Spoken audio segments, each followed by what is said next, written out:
Hi hello friends, welcome back to our channel Srishita kitchens and వ్లాగ్స్కి స్వాగతం.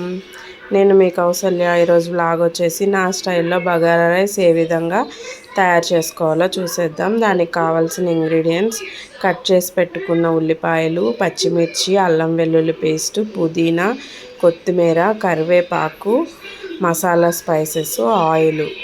ముందుగా మనం ప్యాన్ పెట్టుకొని దానిలోకి ఒక 4 స్పూన్ల వరకు నెయ్యి అయితే వేసుకొని ఆయిల్ కూడా వేసేసుకుందాము. నెయ్యి ఆయిల్ కలిపి 2 వేసుకుంటే బగారా రైస్ టేస్ట్ అయితే బాగుంటుంది. మన దగ్గర ఉండే స్పైసెస్ ఏమైతే ఉంటాయో అవైతే మనము వేసుకొని చిటపట్లాడేలాగా అయిన తర్వాత ఒక కప్పు ఆనియన్స్ అయితే వేసుకొని వేపుకుందామండి.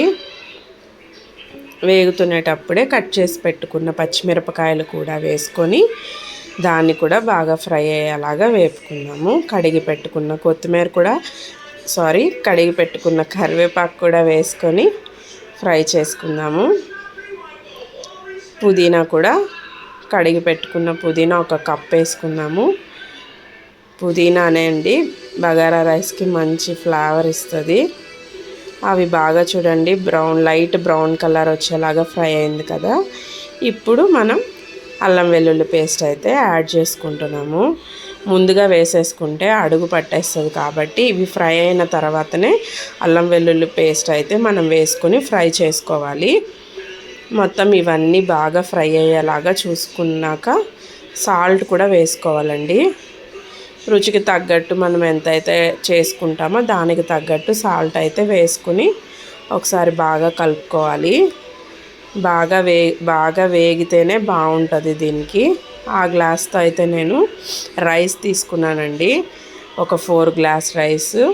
అవేమో ముందుగానే కడిగి హాఫ్ అన్ అవర్ ముందు బాస్మతి రైస్ పెట్టుకున్నాను.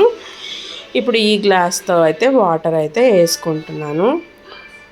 బాస్మతి రైస్కి ఒక గ్లాస్ రైస్కి 1.5 గ్లాస్ వాటర్ వేసుకోవాలి. నార్మల్ రైస్ లాగా వేసుకుంటే వాటర్ ఎక్కువైపోయి పేస్ట్ లాగా అయిపోతుంది. ఇప్పుడు వాటర్ అంతా వేసేసుకున్నాం కాబట్టి కొత్తిమీర కూడా వేసుకొని మూత పెట్టుకొని బాగా మరిగే వరకు మనం వెయిట్ చేద్దాము. బాగా మరుగుతున్నట్టుంది, ఒకసారి మూత తీసి చూసుకుందాము. చూడండి బాగా మరుగుతుంది. ఆ విధంగా మరిగితేనేనండి నానబెట్టుకున్న రైస్ వేసుకుంటేనే బాగుంటుంది. మరగకుండా ఎప్పుడు వేసుకోకూడదు.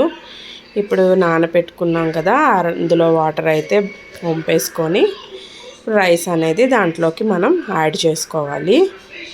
నా ఛానల్ కనుక మీరు ముందుగా చూస్తున్నట్టయితే ఫస్ట్ టైము నా ఛానల్ని లైక్ చేయండి, షేర్ చేయండి, సబ్స్క్రైబ్ కూడా చేసుకోండి.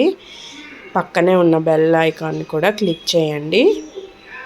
ఇప్పుడైతే చూడండి మనం రైస్ అయితే యాడ్ చేసేసుకుంటున్నాము. నెమ్మదిగా వేసేసుకోవాలి, లేకపోతే రైస్ విరిగిపోకుండా చూసుకోవాలండి. చాలా బాగుంటుంది, చాలా ఈజీగా ఉంటుంది. ఇది చికెన్ కర్రీతో పెట్టుకుంటే చాలా బాగుంటుంది. ఈ విధంగా మీరు కూడా ట్రై చేయండి.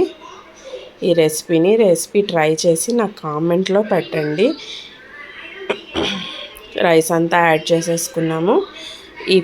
ఇలాంటప్పుడే మీరు సాల్ట్ కూడా చూసుకోండి. ఇప్పుడు ఒక టీ స్పూన్ వరకు నెయ్యి వేసుకుంటే రైస్ విడివిడిగా వస్తుంది. మూత పెట్టుకుందాము. మూత పెట్టుకుంటే కొంచెం ఉడికాక చూసుకుందాము ఏ విధంగా ఉందో. చూసారు కదా వాటర్ అంతా ఇంకింది. మనం మూత తీసి చూసుకుంటున్నాము. చూడండి ఏ విధంగా అయ్యిందో. ఇంకా కొంచెం ఉడకాలండి, పలుకు మీద ఉంది, అందుకనే మళ్ళీ మూత పెట్టేశాను. ఇంకొంచెం పలుకు బాగా అయితేనే బాగుంటుంది. గట్టిగా ఉంటే మనం తినలేం కదా. పిల్లలు కూడా చాలా ఈజీగా తినచ్చండి, ఏం కారంగా కూడా ఉండదు. చిన్నపిల్లలకు కూడా పెట్టుకోవచ్చు ఈ రెసిపీని. చూసారు కదా ఉడికింది, లైట్గా కొంచెం ఉంది వాటరు. ఆ చెమ్మ పోతేనే బాగుంటుంది, లేదంటే అంత బాగుండదు.